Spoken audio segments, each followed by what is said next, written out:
Hello there. Today we're gonna make a Master Mode tier list, and I'm a super reliable source because I beat Master Mode and everything. So I'm gonna divide this tier list into 4 categories because comparing a DPS to a tank is really unfair. So first we're gonna compare summoners, then tanks, then healers, and finally all the damage dealers. So now we're gonna look at the summoners. So the summoner's main purpose is to tank hits and deal a little bit of damage, maybe support the team a little bit. So first in the best tier we have Cotton, really good. We also have Oyster, Pumpkin Pie, and Crunchy Chip. All 4 of them are really good. In the situational mediocre tier we have Licorice. I strongly recommend not using Licorice, but his summon units can take a few hits, but severely outclassed by the other summoners. And in the trash tier we have Snow Sugar. Just don't use Snow Sugar at all, he's pretty horrible. This is the official summoner tier list, go ahead and screenshot it if you want. Now, it's time to put the tanks in the tier list. So, tanks have 2 purposes. 1, to tank hits, but 2, they also must support the team. Like a tank that sits around and does nothing like Hollyberry, they're pretty bad in Master Mode. So anyways, first we have Wildberry, super OP.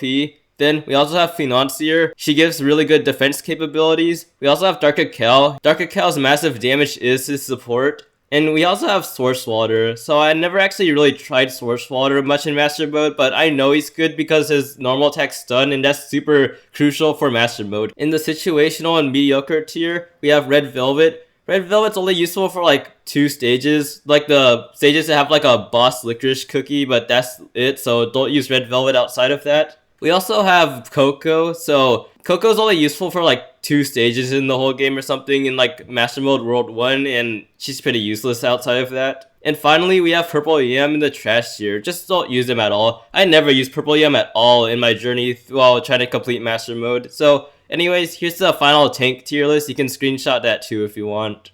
Next, we're gonna go on to the healers. So in best tier, we have Cotton, and that's it. That's the only best healer in the game. So the reason for this is because healing is super nerfed in Master Mode, and honestly having more than 1 healer is kind of pointless because you're gonna die anyways. So that's why the only healer we need is Cotton, because not only does she heal, but her summon units can also tank hits, and that adds more defense to the team. So below Cotton, we have Cream Puff. So I personally never use Cream Puff while trying to complete Master Mode, so I don't know about her, but some people like using her, so I'll still put her in the situational tier. We also have Pomegranate. So I use Pomegranate for 3 or 4 levels, but that's about it in Master Mode Episode 4. But outside of that, she's kind of not that good. Pomegranate's 30% attack buff is actually severely outclassed because you can just slap another DPS in your team instead and you'll do more damage. And all the rest of the healers in the game, you don't need them at all. They're all in the trash tier. So anyways, here's the healer tier list. You can screenshot that if you want. The main lesson of this is that you only need Cotton and that's it.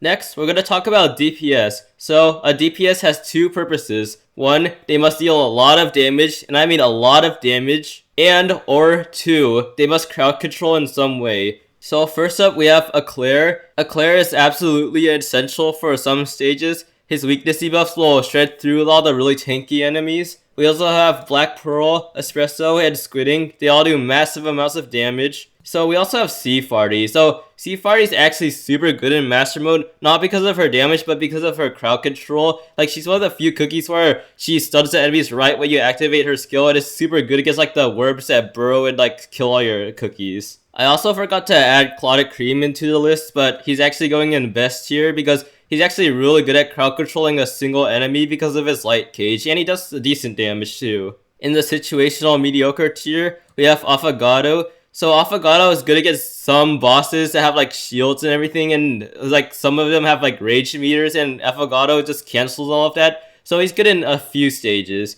Same with Vampire. He's good against a few stages, when there's a licorice boss or a really tanky boss enemy. Vampire is good in those stages. We also have Captain Caviar. So honestly, I've never really had much success with Captain Caviar in Master Mode. He's way better in Dark Mode, but Master Mode I never really had any success with him. And also we have Frost Flop. So you should only use Frost Flop if you don't have Sea Farty and Clotted Cream and Espresso. Frost Flop would be a good alternative if you're broke like me. But anyways, her skill takes too long to cast, so that's why she's pretty bad. I guess you could consider Cream Puff as a DPS sort of. She does decent damage, but she's not really a main damage dealer. And at the very bottom of the list, we have Karma Arrow. So the thing about Karma Arrow is that she's just not that good in Master Mode, so just don't use her, alright? So anyways, here's the final DPS tier list. You can screenshot that if you want. I don't know if Cream Puff should be in here, but I'm just gonna toss her in anyways. So now you should subscribe, even though I've kind of given up on YouTube, but yeah, just do it, alright?